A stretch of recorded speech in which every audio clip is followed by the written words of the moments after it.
And neither did any of the other parts, such as prying from a screwdriver from the seals or distortion or any of that stuff. So this bike is 15 years old with almost 60,000 miles. Another bike might be 10 years old, and you might say, hey, it's 10 years old, that's why it's leaking. Maybe, and maybe not. So if you're going to do things right and not have a repeat problem, have to do everything all over again, really evaluate your parts carefully. And these I definitely recommend replacing. Remember, these parts contain Teflon coating on the outside, so don't use brake cleaner on them. Be sure all your new parts are bagged and sealed at all times. Cellophane over it, or using film. What they're talking about is that they want you to put the seal on at this end. Take a very thin thing, like a thing of film. Use cellophane from a pack of cigarettes or plastic from packaging. Put that on the tube, then slide the two items together down to the end. Don't try to put the seal on at this end, as you'll end up damaging it. This is very important because seals oftentimes have something like the end of a windshield wiper, and that end can get rolled if you put it on wrong.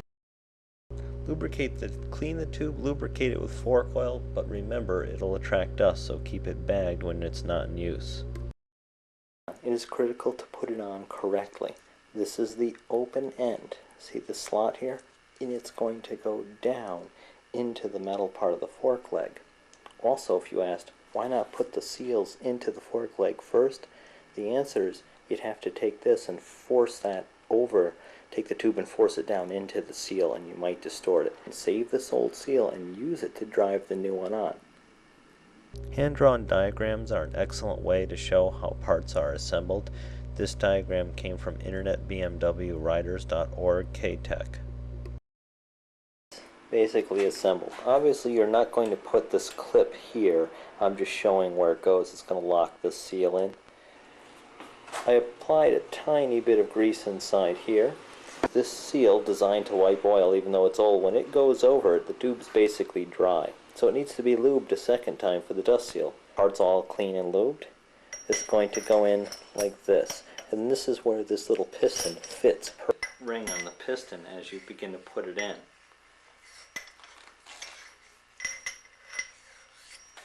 In the forks by crank, the inner part, well, first a few things. The machine work here is real rough, and good thing I did a dry run with the forks by crank.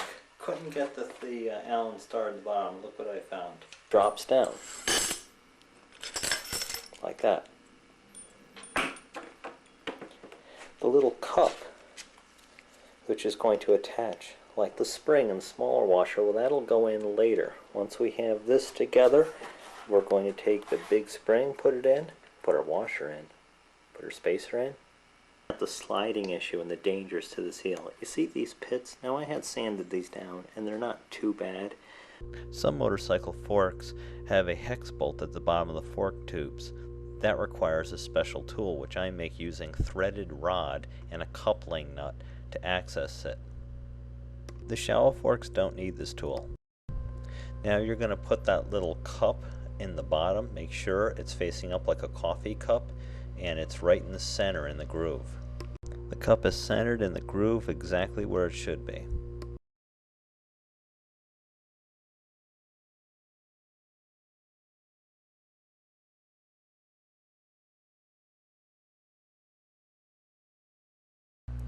The white piece is a PVC coupler. It's 1.25 inches. The black piece is 1.5 inches. That slides over it. And then the big piping is 2 inches, and I got those at Home Depot. The seal's driven far enough when you can put the clip in the slot and it snaps right in. If it doesn't snap in, you got to drive the seal more. This PVC pipe is 1 1/4 inch and it's 14 inches long. Be sure you smooth all rough edges and get rid of any shavings or grit because it can scratch the tube.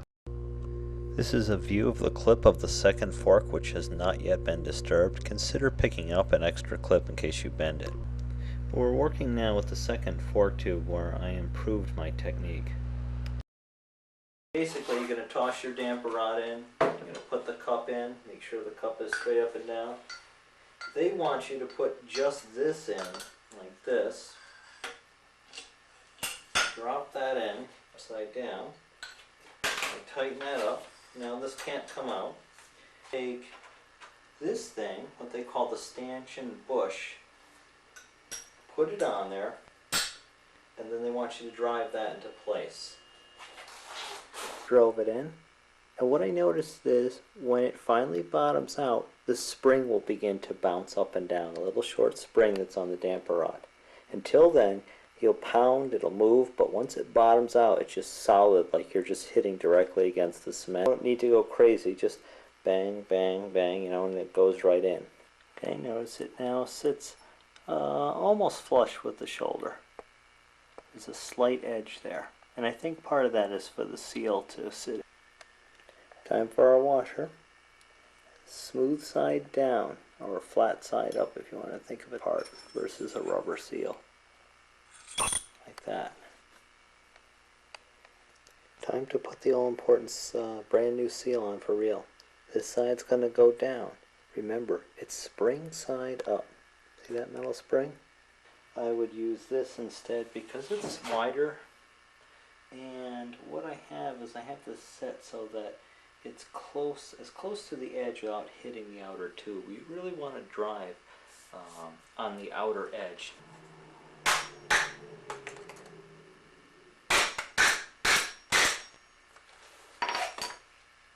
And when we can see the groove clearly, and the seal definitely sits below that groove, then we know that we've got enough room for the clip. If you try to put the clip in and it's having trouble seating in there, then you haven't driven the seal enough.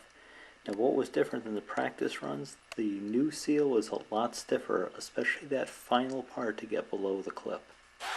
Alright, so I started to the back, I pinch and push with my fingers, and that goes down easy. And that clip goes down there and it snaps into place very easily. There, it goes on real nice. Smooth slide down. I want to make sure the seal sits flush, and that's the dust seal. I was able to just push it down, pushing evenly with my thumbs, and just push it right into place.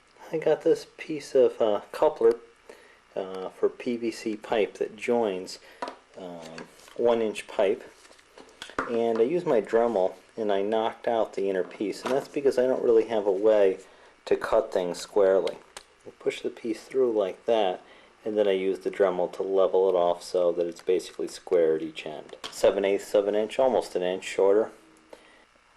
I went with the 5 weight and figured that I can just go up from there. Okay, I've got the fork oil measured out. And I've got the fork gaiters out. Don't forget your clamps. Also, this rubber is very tough to work with. I sprayed a little bit of silicone in there, but it should probably be lubed up either, I guess logically, with fork oil. I guess measuring rod in here, 16.9 inches, almost 17 inches, sticking this thing until it bottoms out. Measuring fork oil from the top of the tube, it is done without the spacer, which is this plastic thing here. Also done without the spring. Down the tape here is just so it doesn't fall over.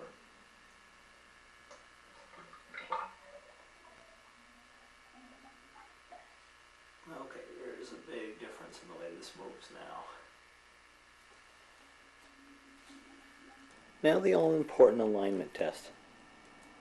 If your bike was in perfect alignment, this wouldn't matter as much. Well, we've confirmed the upper fork tubes are not bent. It's time to look at the other components that affect alignment. In the middle, there's the fork brace, and then we have the upper and lower triple clamp. What we want to do is take a look at the axle. Without the tire, we clean it up, sand it, grease it. It should slide in and out with no problem. If it doesn't, and my bike had problems, then there's an alignment issue for sure.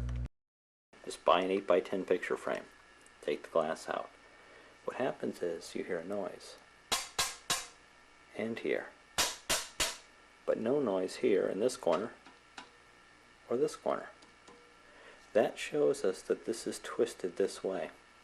Now that we got our new parts in, it's time to take a look at fork theory and put that theory into practice and get these forks aligned properly.